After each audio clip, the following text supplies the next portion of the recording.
They called her nothing, no name, no rank, no future in the Crimson Ridge Pack.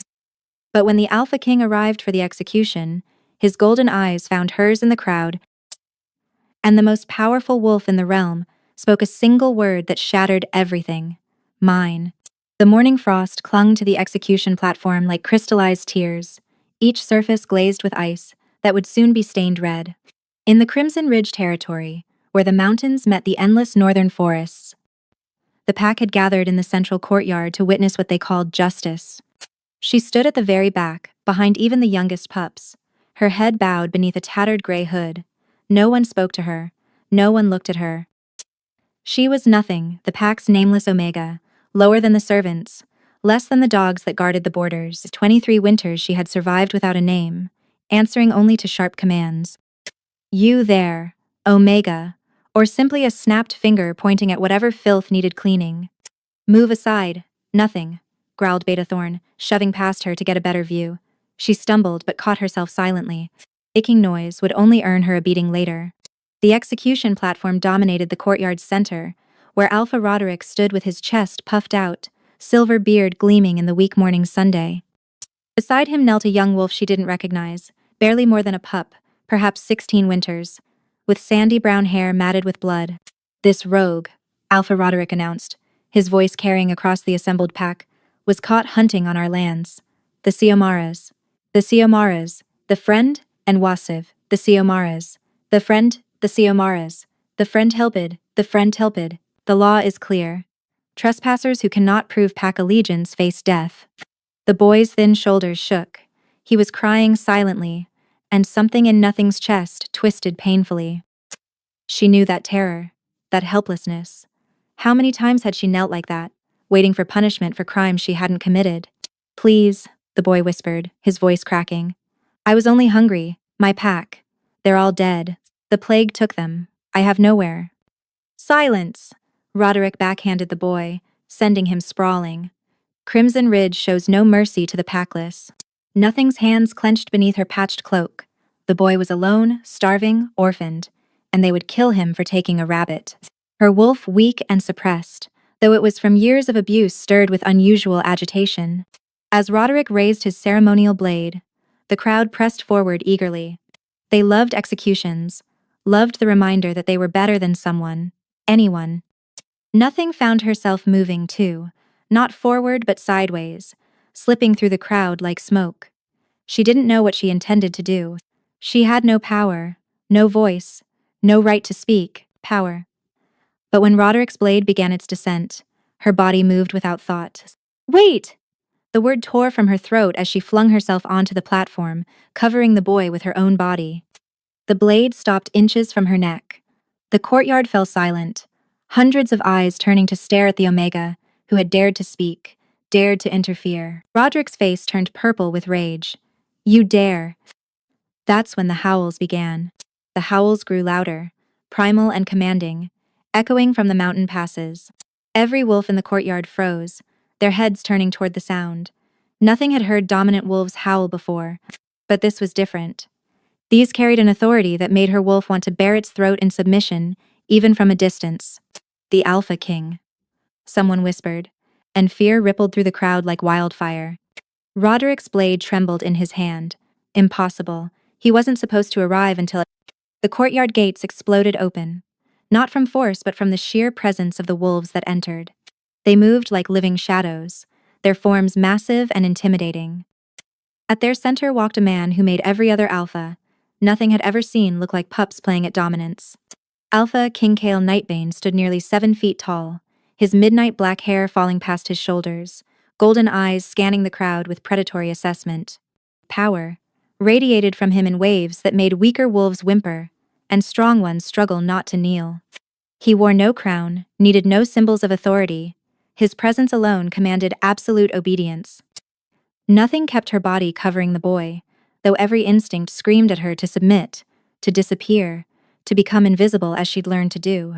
But if she moved now, Roderick would kill the pup out of spite before the Alpha King could intervene. Alpha Roderick? Kale's voice was deep as thunder, controlled but with danger lurking beneath. I arrived to find you conducting an execution. Of a pup, no less. Roderick straightened, trying to project confidence he clearly didn't feel. My king, this rogue trespassed on Crimson Ridge territory. The law states. I know the law, Kale interrupted, stepping onto the platform. His movement was fluid, predatory. I also know the law requires 3 witnesses to confirm trespass, a formal trial, and notification to neighboring packs in case the accused has allegiances. We followed procedure, Roderick lied. Kale's eyes narrowed. Did you? Then you won't mind showing me the documentation. As Roderick stammered, Nothing felt the boy trembling beneath her. She dared to raise her head slightly, meeting the pup's terrified brown eyes. Stay quiet, quote. She breathed, so low only he could hear. Stay still. And what is this? Kale's attention suddenly shifted, and Nothing's blood turned to ice as those golden eyes fixed on her. The Pack Omega interfered with the execution, my king, Roderick said quickly, eager to deflect attention. She should be punished severely for such insolence. She's nothing literally. A nameless cur we keep out of pity. Kale moved closer, and Nothing's wolf did something unexpected. Instead of cowering, it stirred with interest, almost reaching toward him. She crushed the sensation down, keeping her head bowed. Look at me, the Alpha King commanded. She couldn't disobey a direct order from the Alpha King. Slowly, Nothing raised her head, her hood falling back to reveal matted silver-white hair and eyes the color of winter storms. The moment their gazes met, the world shifted. Kale's entire body went rigid. His golden eyes blazed brighter, and a growl not of anger but of recognition rumbled from his chest. The sound made every wolf in the courtyard step back. Your name, he demanded, but his voice had changed, become deeper, more primal. Nothing's voice cracked. I have no name, Alpha King. I am nothing. Who did this? The fury in his voice made the platform boards crack beneath his feet. Who denied you a name? Roderick's mouth opened and closed like a fish gasping for air. She's Packborn Omega, my king. Her parents were traitors who... I asked who denied her a name. Kale's voice dropped to a lethal whisper. Not for excuses. I did. Roderick finally admitted, lifting his chin. As is my right as Alpha. She carries tainted blood. Nothing remained frozen, still shielding the boy. No one had ever questioned her namelessness before. It was simply how things had been since she was 3 winters old, when her parents were executed for supposedly conspiring with rogues. Release the pup, Kale commanded. When Roderick hesitated, the Alpha King's power flooded the courtyard, driving every wolf to their knees except Nothing, who was already kneeling. Now, the boy scrambled away from the platform, disappearing into the crowd. Nothing started to follow, but Kale's hand caught her arm. His touch sent lightning through her skin, making her wolf surge forward with shocking intensity. You risked your life for a stranger, he said, studying her with those inhuman golden eyes. Why? Nothing whispered. Alone, I know how that feels. Something shifted in Kale's expression, a flicker of emotion quickly suppressed. He turned to his guards. We're taking her. What? Roderick sputtered. You can't simply... Can't I? Kale's smile was all predator. You've abused a wolf under your protection for 20 years, denied her basic rights. I'm invoking royal privilege. He looked back at Nothing. You're coming with me, pied. But I belong to Crimson Ridge. Nothing protested weakly. No one had ever wanted her before. You belong to no one who doesn't value you, Kale said firmly. Then, louder, addressing the pack. From this moment, this wolf is under my protection. Any who harm her will answer to me personally. He guided her off the platform, his hand still on her arm. Nothing's legs shook from fear, exhaustion, and something else she couldn't name. As they walked toward his convoy of black vehicles, she caught sight of Beta Thorn's shocked face, of other pack members who'd tormented her for years, staring in disbelief. Get in, Kale ordered, opening a car door. His Beta, a scarred wolf named Dex, raised an eyebrow but said nothing. Nothing hesitated. Alpha King, I don't understand. Why would you... Because, he said, and for a moment his controlled mask slipped, revealing something raw and desperate beneath. I've been searching for you for 15 years. The words made no sense. She'd never left Crimson Ridge territory, never met him before. But her wolf recognized something in his scent, pine and storm and wild places, familiar yet impossible. The drive to the northern palace took 3 hours through winding mountain roads. Nothing huddled in the corner of the luxurious vehicle, overwhelmed by the soft leather seats and warm air. She'd never been in a car before. Omegas walked or ran in wolf form if the pack needed them somewhere quickly. Kale sat across from her, his presence filling the space. He hadn't stopped watching her, his golden eyes tracking every movement, every breath. It should have terrified her. Instead, her wolf felt safe, protected. For the first time in 20 years, "You'll need to be examined by healers," he said suddenly. "Fed properly, clothed," his jaw clenched. "How long since you've eaten?" Nothing tried to remember. 2 days, Alpha King, maybe 3. The growl that erupted from him made the driver swerve slightly. "Call me Kale, and you'll never hunger again." The northern palace was carved directly into the mountainside, a magnificent structure of black stone and gleaming silver that seemed to grow from the rock itself. Waterfalls cascaded beside towering spires, and bridges of moonstone connected different sections over bottomless chasms. "Your Majesty," an elderly woman bowed as they entered. "We've prepared the guest wing as requested." "No," Kale said sharply. "The room next to mine." The woman's sage, the palace healer, raised both eyebrows but nodded. "Of course. And the young lady will need everything," Kale interrupted. "Clothing, food, medical attention. Treat her as you would treat me." Nothing wanted to protest such extravagance, but exhaustion was pulling at her bones. The adrenaline that had carried her through the morning was fading, leaving her aware of every bruise, every old injury that had never properly healed. The room they led her to was bigger than the entire Omega quarters at Crimson Ridge. A massive bed dominated one wall, covered in midnight blue silks and silver furs. Floor-to-ceiling windows overlooked a valley she couldn't name, and a fireplace already crackled with warmth. Quote, "This can't be for me," she whispered. "Everything here is yours," Kale said from the doorway. His presence filled the frame, making the large entrance seem small. Pause. "Sage will examine you. Eat whatever she brings. Sleep. Tomorrow we'll discuss everything." But as he turned to leave, Nothing's wolf actually whined at the thought of him going. She'd been alone her entire life, and now the thought of this stranger leaving made her chest ache. He paused, tension rippling through his shoulders. "Rest," he said without looking back. "You're safe now."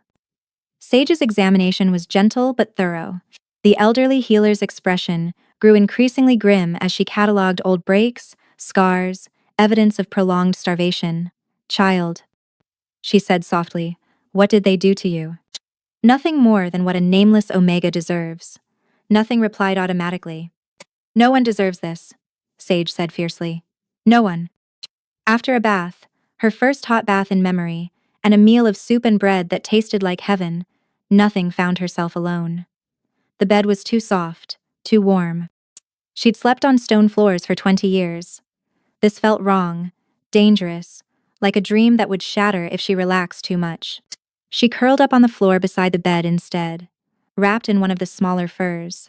Her wolf was restless, pacing in her mind, drawn to something she couldn't understand. The Alpha King's scent lingered in the air. He'd been in this room recently, many times. Sleep came fitfully, bringing strange dreams. She was running through moonlit forests, not in fear, but in joy. Someone ran beside her, a massive black wolf with golden eyes. They were hunting together, playing, and she felt complete in a way she never had before. She woke to pain. It started in her chest, a burning sensation, like someone had pressed hot iron to her heart. Nothing gasped, clutching at her ribs, and that's when she saw him. Kale stood in her doorway, but something was wrong. His eyes were pure gold, no trace of humanity in them. His chest heaved with labored breaths, and his hands gripped the doorframe so hard the wood splintered. "Shouldn't be here," he growled, but his voice was more wolf than man. "Can't control." Nothing scrambled backward, but her wolf surged forward, recognizing something in his struggle. "Alpha King?" "Kale," he snarled. "Just Kale. Always just Kale to you." He took a step into the room, then another, moving like he was fighting against invisible chains. "You're sent. Can't. God, You don't understand what you are. Stay back.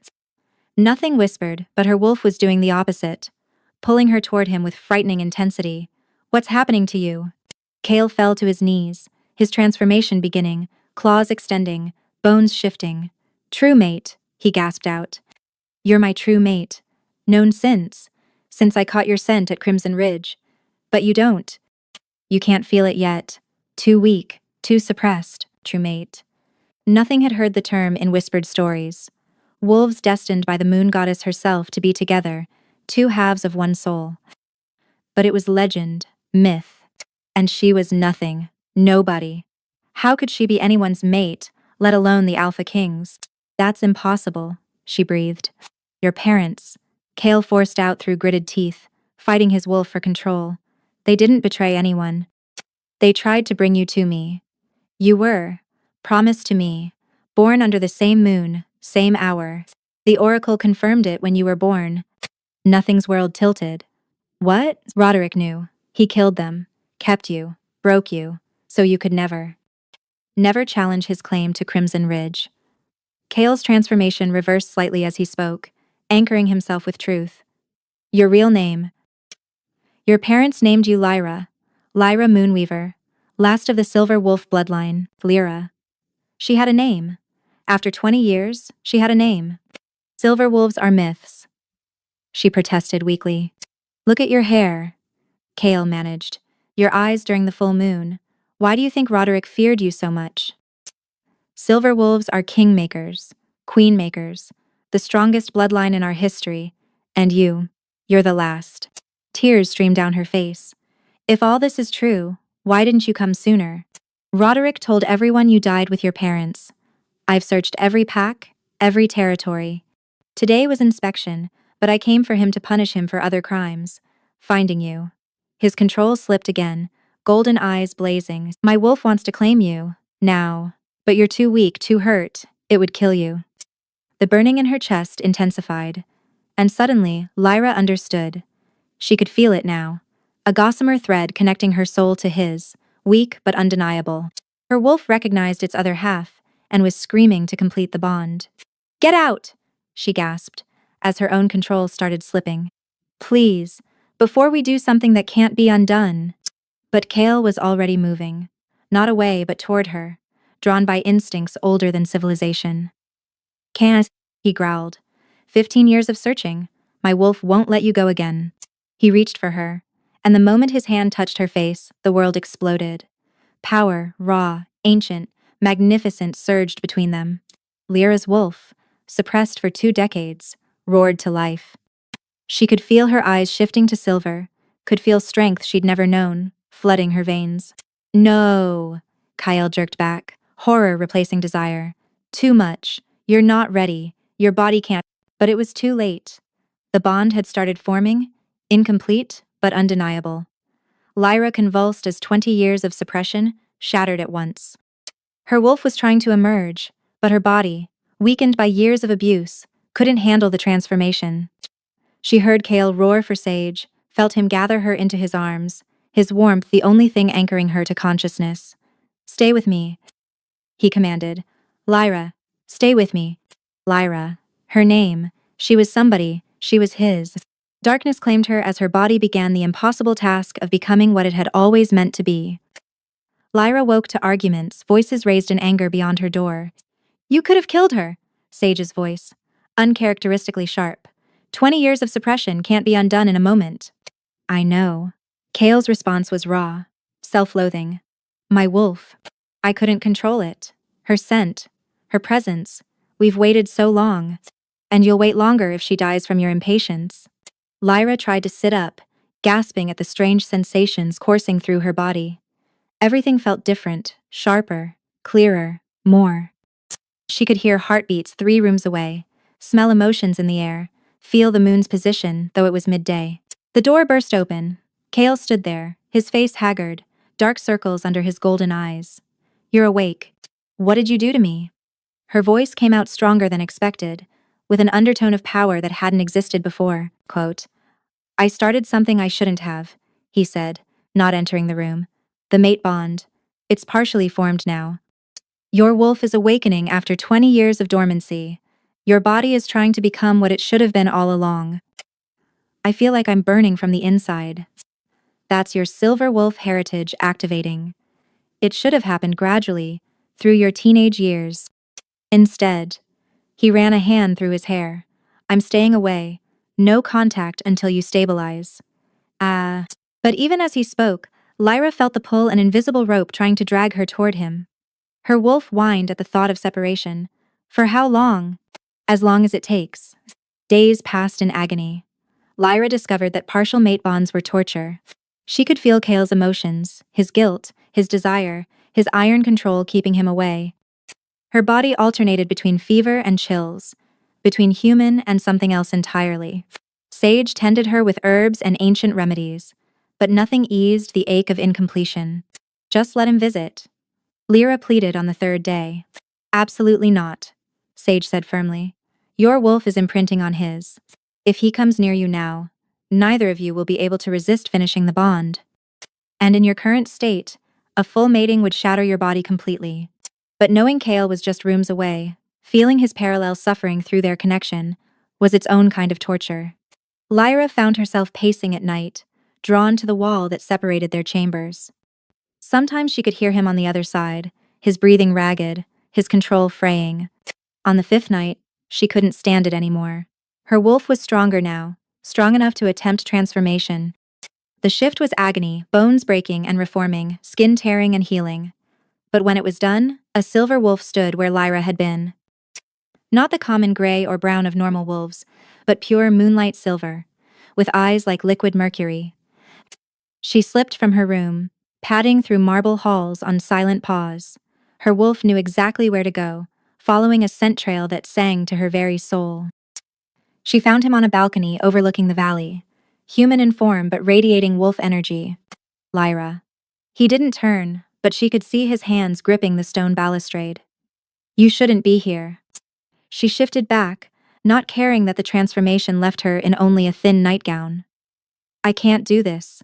The separation. It hurts. It hurts me too, he admitted, finally facing her. His control was visibly fraying, eyes flickering between human gold and wolf. But Sage is right. You're not ready. Your first full moon is in a week. If we can wait until then. A week? Lyra's voice broke. I can barely survive 5 days. You're stronger than you know, Kale said, but he was stepping closer, drawn by the same invisible force pulling at her. You survived 20 years of torture. You protected that pup knowing it could mean your death. You're the strongest wolf I've ever known. I don't feel strong, she whispered. I feel broken. Never broken, he said fiercely. Bent, perhaps. Tested, but not broken. Never broken. The peace shattered at dawn. Alpha King. Dex burst into the great hall, where Kale held morning council. Crimson Ridge is here. Alpha Roderick demands the return of his Omega. Lyra, who'd been sitting quietly in the corner, trying to learn court protocols, went rigid. She'd almost forgotten that legally, she still belonged to Crimson Ridge. Without a formal transfer or mating, Roderick had every right to demand her return. Kale rose slowly from his throne, power radiating from every line of his body. He dares come here? He brings the Council of Alphas, Dex said grimly. 5 other pack leaders. They're citing ancient law, no wolf can be taken from their birth pack without formal proceedings. I won't go back, Lyra whispered, her newfound strength evaporating. I can't. You won't, Kale promised, his voice lethal. Bring them to the throne room, all of them. The procession that entered was meant to intimidate. 6 alphas in full ceremonial dress, their combined power making the air thick and oppressive. Roderick led them, his silver beard freshly groomed, wearing the crimson cloak of his station. Alpha King. Roderick bowed mockingly. We come for the return of stolen property. Property? Kale's voice was dangerously soft. Wolves are not property. Omegas are. Alpha Brennan of Iron Peak interjected. By ancient law, they belong to their pack until mated or formally transferred. You've done neither. She was being abused, disciplined, Roderick corrected. As is an alpha's right, with packless omegas. Her parents were traitors. She bears tainted blood. The fact that I let her live at all was mercy. Lyra felt rage her own and Kale's through their partial bond. But also, calculation. Roderick had brought witnesses, turned this into a legal matter. If Kale simply refused, it could spark war between packs. I challenge the claim of tainted blood, a new voice said. Elder Cain, the oldest wolf in the Northern Territory, entered, leaning on a carved staff. I knew the Moonweavers. They were no traitors. Every the Siomaris. You have proof? Alpha Brennan asked. I have this. Cain produced an aged scroll. A contract, signed by Roderick himself, agreeing to the fostering of young Lyra Moonweaver until her 18th year, when she would be transferred to the Northern Pack to fulfill a mating contract with the then Prince Kale. The throne room went silent. That's forged, Roderick sputtered. Is it? Cain smiled coldly. Shall we test it? Blood magic doesn't lie. We can verify your signature easily enough. Even if it's real, Alpha Tessa of Nightfall Pack said slowly. She's past 18 now. The contract is void. Not if it was prevented by illegal means. Kale stood, descending from his throne. Roderick, you told everyone she died. You denied her a name. You broke a blood contract. These are crimes punishable by death. You can't prove. Actually, Beta Thorn stepped from behind the other alphas. I can. Everyone turned to stare at Roderick's own Beta. I've served Crimson Ridge for 40 years, Thorn said, not meeting Roderick's eyes. I've done terrible things in that service. Power and documents? Documents? Proof of the Moonweaver's innocence. Proof that Roderick killed them to prevent the mating contract. He pulled a leather journal from his coat. It's all here. All here. It's all here. All here. You betray me? Roderick snarled. You betrayed your pack first, Thorn replied. The Silver Wolves were meant to bring prosperity to all packs. You destroyed that for personal gain. Lies! Roderick's control snapped. He began to shift, his wolf emerging in rage. But before he could complete the transformation, Lyra moved. Her own shift was liquid silver moonlight, faster than anyone expected from a newly awakened wolf. She struck Roderick mid-transformation, her jaws closing around his throat, not killing, but holding. Submit, her wolf commanded through pure dominance. And to everyone's shock, Roderick's wolf did. The submission lasted only seconds before Roderick twisted away, completing his shift into a massive russet wolf. But those seconds had been enough. Everyone had seen an allegedly weak Omega force an Alpha to submit. Silver Wolf, someone whispered. She's really a Silver Wolf. Power. Roderick attacked with the fury of humiliation. But Lyra's wolf moved like liquid mercury, dodging and striking with precision that should have taken years to develop. Her heritage was awakening fully now, centuries of genetic memory flooding through her. Enough! Kale's command shook the throne room. His own transformation was instantaneous, a massive black wolf larger than any other present. He placed himself between Lyra and Roderick. Challenge me if you dare, Roderick, but know that harming my mate means death. She's not your mate yet, Roderick said, shifting back to human form, blood dripping from where Lyra's fangs had pierced. And the council hasn't ruled. The council will rule now, Elder Cain interrupted. All in favor of validating the original contract? 4 hands rose immediately. Only Alpha Brennan hesitated. She's untrained, Brennan said. A silver wolf's power without control could destroy packs. The old bloodlines were feared for a reason. Then I'll train her? A woman's voice rang out. The temperature in the room dropped as Queen Selene of the Winter Court entered. Kale's mother was legendary, the last trained silver wolf before Lyra, though her bloodline was diluted. Her white hair gleamed like fresh snow, and her presence made even the alphas step back. Mother, Kale said, surprise evident. You think I wouldn't come when I heard a pure silver wolf had been found? Selene approached Lyra, who had shifted back and was trying to cover herself with borrowed robes. Child, you have no idea what you are, do you? Quote, I'm learning, Your Majesty. Please, call me Selene. We're family, after all. Or will be. Once my son stops being an idiot and completes the bond. She shot Kale a pointed look. The full moon, Paulus. Is tomorrow night, Selene interrupted. And this partial bond is killing you both. I can feel it from here. She turned to the assembled alphas. The contract stands. The girl belongs here. Anyone who disagrees can challenge me personally. No one moved.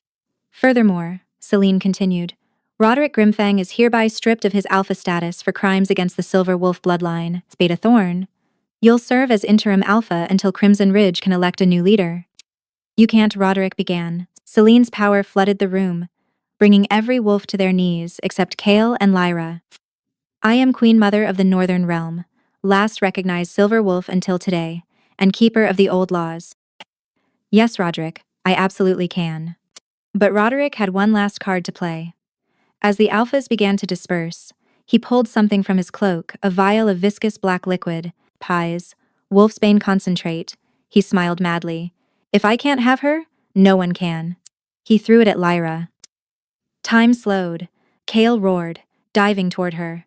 Celine raised her hands, power crackling. But Lyra's wolf reacted on pure instinct. Silver light exploded from her, a shield of pure moon energy that vaporized the poison before it could touch her. The backlash sent Roderick flying into the stone wall with a sickening crack. He slumped, unconscious but breathing. Impossible, Alpha Brennan breathed. That level of power, without training. She's not just a silver wolf, Celine said quietly, awe in her voice. She's an alpha silver wolf, the first in 300 years. Lyra swayed, the effort having drained her. Kale caught her before she could fall, and the moment their skin touched, electricity arced between them.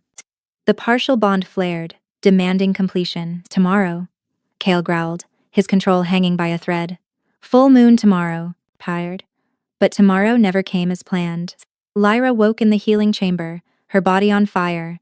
Not the gentle burn of transformation, or the ache of the incomplete bond. This was agony, every nerve screaming, poison. Sage's voice was grim. Not wolfsbane. Something else. It was on Roderick's claws when you fought. A backup plan. But the shield protected you from the vial, yes. But he'd coated his claws before shifting. It's in your bloodstream now. Kale was there, his hand gripping hers so tightly it should have hurt. Through their bond, she could feel his terror, his rage, his desperate need to fix this. What kind of poison? He demanded. Something ancient, predates our healing knowledge. Sage looked exhausted, she'd clearly been working for hours. It's attacking her wolf directly, trying to sever the connection between human and wolf spirit. That would kill her, Celine said from the doorway. Yes, Sage confirmed quietly. No. Kale's denial was absolute. There has to be something. The full moon is tonight. If we complete the bond, it could accelerate the poison, Sage interrupted. Or the bond might be strong enough to burn it out. We don't know. I know, Lyra whispered. They all turned to her. I can feel it. My wolf. She's fighting, but she's losing. If we don't complete the bond tonight, I won't survive anyway. Lyra. I was nobody for 20 years. She continued, meeting Kale's agonized gaze. These past days, I've been somebody. Your mate. Even if it's only for one night, I want to be completely yours. Kale's control shattered. He pulled her against him, burying his face in her hair. You were always somebody, he said fiercely. Always. From the moment you threw yourself over that pup, I knew exactly who you were. The bravest, most selfless wolf I'd ever seen. The moon rises in 3 hours, Celine said softly. We should prepare. The preparation was ancient ritual mixed with desperate hope. They dressed Lyra in traditional silver robes that had belonged to Celine's grandmother. Kale wore black, the contrast deliberate shadow and moonlight, darkness and illumination. The sacred grove was deep in the mountains, a circle of ancient pines surrounding a crystalline pool that reflected the night sky. The full moon was rising, casting everything in ethereal light.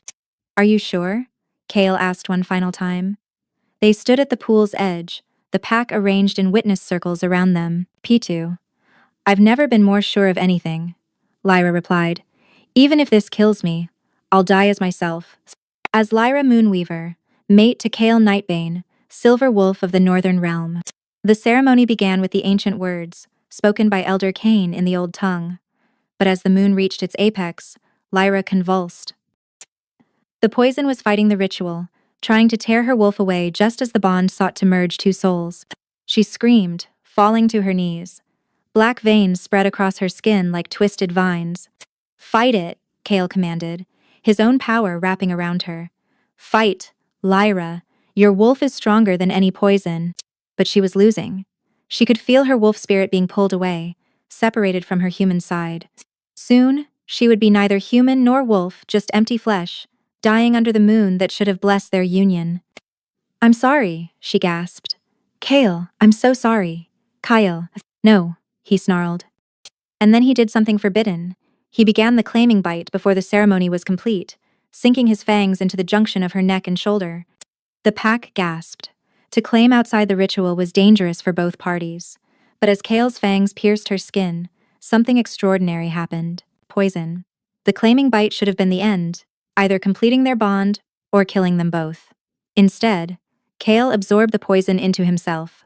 Lyra felt it happening through their connection, the black corruption, leaving her body and entering his. He was using the incomplete bond as a conduit, pulling her poison into his own bloodstream. "No." She tried to pull away, but his jaw locked, holding her in place as more and more of the poison transferred. "Kale, stop. It'll kill you." He released her only when the last trace of poison had left her system. Then he collapsed, his body convulsing as the concentrated toxin attacked his wolf. Claude. "My king." Dex rushed forward, but Celine held him back. "Don't touch him. The poison is pure now, undiluted. Contact could spread it." Lyra crawled to Kale's writhing form, tears streaming down her face. "Why?" she sobbed. "Why would you do that?" His eyes flickered open, already glazing with pain. 20 years, he managed. "You suffered alone for 20 years. Couldn't let you suffer alone. Again. There has to be something." Lyra turned desperately to Sage. "Some cure? Some remedy?" "Only one," Celine said quietly. "But it's never been attempted." "Tell me."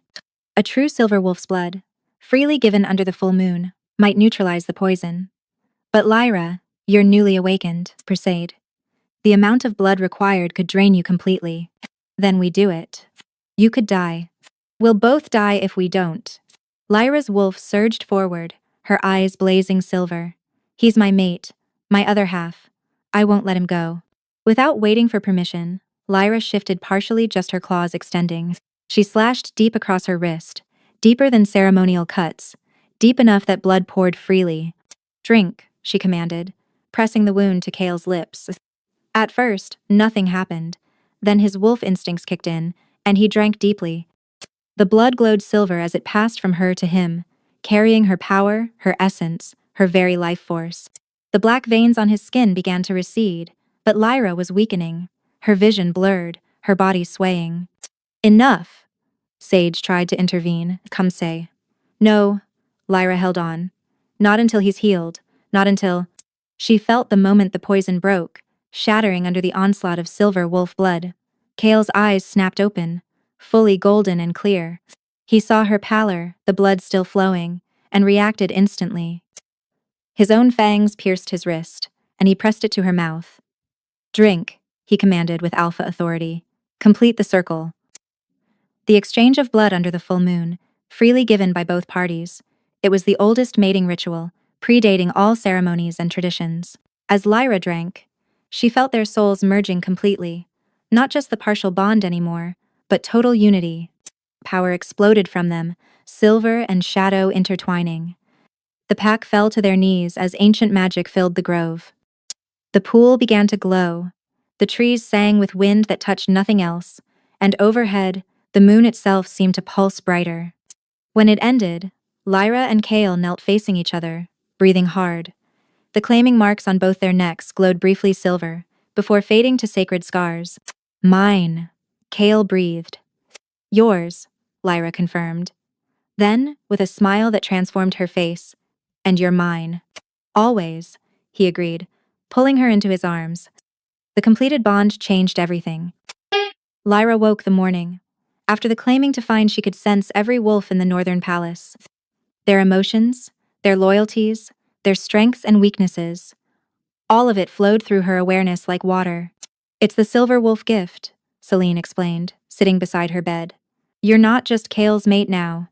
You're the Northern Queen, and silver wolves are natural pack leaders.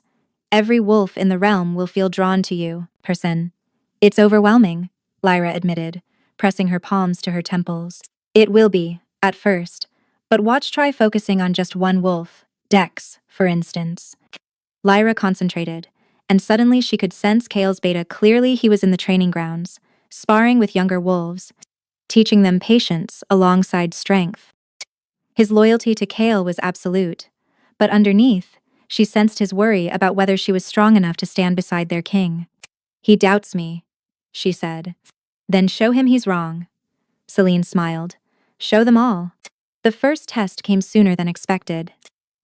A delegation from the Southern Territories arrived that afternoon, wolves who'd heard about the Silver Wolf's awakening and came to challenge its truth. Prove it, Alpha Stark demanded rudely, barely acknowledging Lyra's presence beside Kale's throne. Anyone can claim Silver Wolf heritage. Show us the power. Kale started to rise, fury radiating from him at the disrespect, but Lyra touched his hand gently. May I? She asked. His eyes widened slightly, but he nodded, settling back. Lyra stood slowly, descending from the throne with fluid grace. She'd been nobody for so long that commanding presence should have been foreign to her. But the completed bond had awakened something primal, something that had always existed but been suppressed. You want proof? Her voice carried new authority, making even seasoned alphas straighten instinctively. Very well. She shifted not into her wolf form, but into something between. It was a partial transformation that should have been impossible for a newly awakened wolf. Her hair became liquid silver, her eyes blazed with moonlight, and power radiated from her in visible waves. Every wolf in the throne room dropped to their knees, unable to resist the compulsion of a true silver wolf's presence. Is this proof enough? She asked softly. But she wasn't done. Lifting her hand, she called on abilities she somehow knew she possessed. Silver light gathered in her palm, then shot upward, spreading across the throne room's ceiling like stars. Each point of light connected to a wolf below, showing the bonds between pack members, the web of loyalty and connection that held them together. Quote, I can see all of you, she said, her voice echoing with otherworldly power. Your fears, your hopes, your secrets. Alpha Stark, you came here not to challenge me but because your own mate is dying from a wasting disease. You hope the Silver Wolf's power might save her. Stark's face went white. How could you? Because this is what Silver Wolves do. Lyra let the power fade, returning to her human form. We see the pack as a whole. We heal what's broken. We strengthen what's weak. She climbed back to her throne, settling beside Kale with newfound confidence. Bring your mate tomorrow. I'll see what can be done. Just like that? Stark asked, stunned. Even after I disrespected you? Whoa. Just like that, Lyra confirmed. Because that's what queens do. We put the pack before pride. After the delegation left, Kyle pulled her into a fierce embrace. You are magnificent, he murmured against her hair. I've never seen anyone command a room like that. I was nobody yesterday. No, he pulled back to meet her eyes. You were never nobody. You were always this powerful, compassionate, extraordinary. They just tried to bury it. All we did was let you bloom. That night, Lyra discovered another aspect of the completed bond. She could share consciousness with KL completely, not just emotions but thoughts, memories, experiences. As they lay together, she saw his past. The young prince told his true mate existed somewhere, searching every pack gathering, every territory. She felt his despair when Roderick reported her death, the way something in him had broken and never quite healed, until he'd seen her defending that pup. I knew, he whispered in the darkness. The moment you stood up, I knew. My wolf went insane. It was all I could do not to claim you right there in that courtyard. The coronation took place on the winter solstice, 3 months after the claiming. Lyra stood before a gathering of every pack in the realm, wearing a gown of silver silk that seemed to capture moonlight itself. A crown of intertwined silver and black metal moonstone and obsidian rested on her head. Beside her, Kale wore its match. Today, Elder Cain announced, we witnessed something not seen for 3 centuries. A true silver wolf queen, bonded to our Alpha King. The old prophecies speak of such a pairing, that it would herald a new age of prosperity for all packs. Lyra could feel the truth of it through her gift. The packs were already stronger. Her ability to sense discord and heal rifts had prevented 3 territorial disputes. Her power had cured mysterious illnesses that plagued several packs. Even Crimson Ridge, under Thorne's new leadership, was thriving. Do you accept this responsibility? Cain asked formally. Will you serve not just the northern pack, but all wolves who seek your wisdom? I will, Lyra replied, her voice carrying to every corner of the great courtyard. Then, kneel. She knelt, and Cain placed his ancient hands on her head. By the power of the first wolves, by the blessing of the moon herself, I name you Lyra Nightbane, Silver Wolf Queen of the Northern Realm, healer of packs, keeper of bonds, power. Rushed through her at the formal recognition, not painful this time, but warm and welcoming, like coming home. When she rose, every wolf in attendance howled in celebration. The sound echoed through the mountains, carrying for miles, announcing to the world that the silver wolves had returned. Later at the feast, Lyra found herself standing on a balcony overlooking the celebration. Wolves from every pack mingled below, old enemies sharing drinks, ancient feuds being set aside. It was exactly what she'd seen in her visions, unity through understanding. Regrets? Kale asked, joining her. How could I regret this? She gestured to the scene below. 6 months ago, I was sleeping on stone floors, believing I deserved nothing more. Now, kind.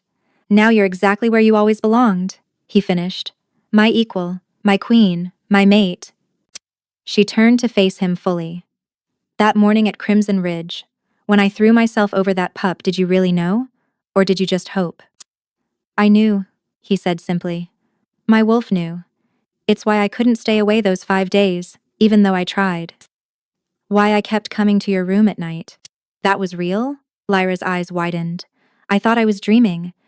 He had the grace to look embarrassed. I couldn't help myself. The partial bond was driving me mad. Just being near you, watching you sleep. It was the only thing that kept my wolf calm. And now? Now, he pulled her against him. My wolf is at peace, complete. For the first time in my life, I'm whole. A commotion in the courtyard below drew their attention. A young wolf, barely more than a pup, was being pushed forward by his packmates. He looked terrified. What's happening? Lyra asked. Kyle smiled. The pup shifted forms clumsily, then looked up at the balcony. Queen Lyra! He called out, his voice cracking. I have no wolf name. My pack says I'm too weak, too small. They call me Runt. Will you? Could you? Lyra's heart clenched. She knew exactly how he felt. Without hesitation, she vaulted over the balcony, landing gracefully in the courtyard below. The crowd parted as she approached the trembling pup. She knelt before him, placing her hands on his thin shoulders. Her silver wolf sight activated, and she saw not weakness, but untapped potential, a healer's gift, like sages, waiting to bloom. Your name, she said loud enough for all to hear, is Felix Heartmender. You will train with Sage as a healer. Your size is not weakness, it allows you to move quickly between wounded and battle. Your gentle nature is not failure, it's exactly what wounded wolves need. The pup Felix stared at her with tears streaming down his face. I have a name, he whispered. I have a purpose. Everyone has a name, Lyra stood, addressing the crowd. Everyone has worth. In this realm, under our rule, no wolf will ever be denied their identity. No wolf will ever be called nothing. The cheer that rose shook the very foundations of the palace. Later, as the celebration continued into the night, Kale found Lyra, surrounded by young wolves, all clamoring to hear the story of the nameless Omega who became a queen. Tell us again about standing up to Alpha Roderick, one begged. Were you really scared? Another asked. I was terrified, Lyra admitted.